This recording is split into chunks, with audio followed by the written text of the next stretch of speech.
अरे वाह, आज तो तुम टाइम से पहले आ गई। हाँ अब आपने बुलाया था ना, मैंने कहा आना ही है तो जल्दी आ जाती हूँ। बैठे आप। बल्कि मैंने कॉफ़ी भी मंगवा दी आपकी, वेटर ले आया था मैंने। क्यों घबराई हुई नहीं हो? क्या चोरी नहीं पकड़ी गई तुम्हारी? क्या वो इतनी घबराई हुई क्यों हो? हम पहली बार मिल रहे हैं। घबराई हुई नहीं तो। सब सही बताया तुमने अपने बारे में। चोरी? मजाक कर रही हैं आप? मैं क्या मजाक कर रही हूँ? मजाक तुमने किया मेरे साथ मिसेस शाह आलम। बस अपना नाम करीब करीब बताया है, रुबीना से रूबी। देखिए समीरा, मैं सिर्फ ये जानना चाहती थी कि क्या जानना चाहती कि थी? आप उनको भूली हैं या नहीं। अगर नहीं भूली तो मुझे नहीं पता। साफ साफ बोलो कि शाह आलम ने तुम्हें भेजा। नहीं नहीं, मुझे किसी ने नहीं भेजा। मैं बस ये तुम्हें सब पता है। तुम्ही ने मुझसे मिलने का प्लान किया था ताकि तुम मेरी बातें जान लो, और फिर भी तुम मेरी फीलिंग से खेलती रही।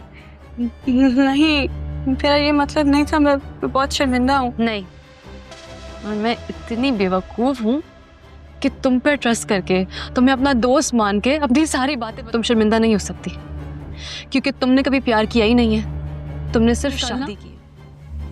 कहीं और जहन लगाना पड़ता है, इतना दर्द सहना पड़ता है। तुम्हें पता भी है कितना मुश्किल होता है प्यार को बुलाना, उस एक इंसान को अपने दिलो। पता नहीं मैं भी किस ढीठ को अपनी बातें सुना रही।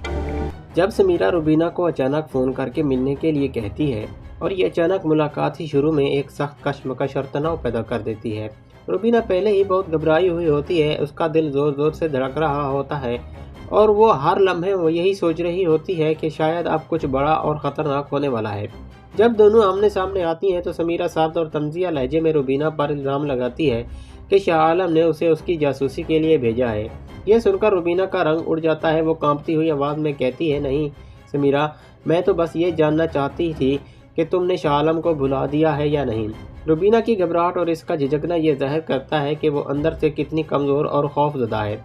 समीरा के लहजे में तलखी और सख्ती इस बात को मज़ीद वाज़ेह करती है कि अब कोई राज छुपाने वाला नहीं।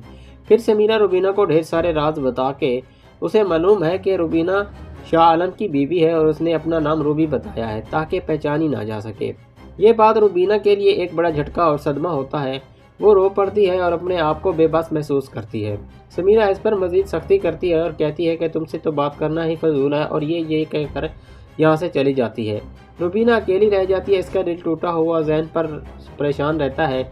यह मंजर न सिर्फ किरदारों के बीच एतमाद के टूटने को दिखाता है, बल्कि कहानी में एक नया मोड़ भी ले आता है, जहाँ मोहब्बत, शक और गलत फहमियाँ एक दूसरे में घुल मिल जाते हैं।